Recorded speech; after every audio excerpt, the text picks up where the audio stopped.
اور ہمیشہ اچھی گفتگو اور اچھی سوچ رکھنے کی توفیق نصیب فرمائے۔ نائب مصطفیٰ حجت الاسلام امام محمد بن محمد غزالی رحمۃ اللہ علیہ فرماتے ہیں، منقول ہے اللہ پاک نے حضرت موسیٰ علیہ السلام کی طرف وحی بھیجی کہ جو شخص غیبت سے توبہ کرتے ہوئے فوت ہوئے، مطلب ایک شخص نے غیبت کی اور جس شخص سے غیبت کی اسے کہا یار مجھے معاف کر دو میں نے تمہاری غیبت کی ہے، جو شخص کسی غیبت کر کے پھر اسے توبہ کر لی، اس نے معافی لے لی اور پھر فوت ہوا تو جنت میں سب سے آخر میں جائے گا، اور جس شخص نے غیبت کی اور اس نے توبہ نہ کی تو فرمایا وہ سب سے پہلے جہنم میں ڈالا جائے گا۔ سے توبہ کی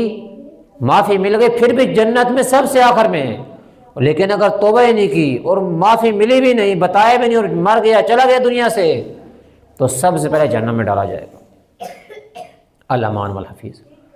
ہمیں جو ہے وہ غیبت سے بچنا ہے، اور غیبت جو ہے انتہائی مذموم انتہائی برا عمل ہے۔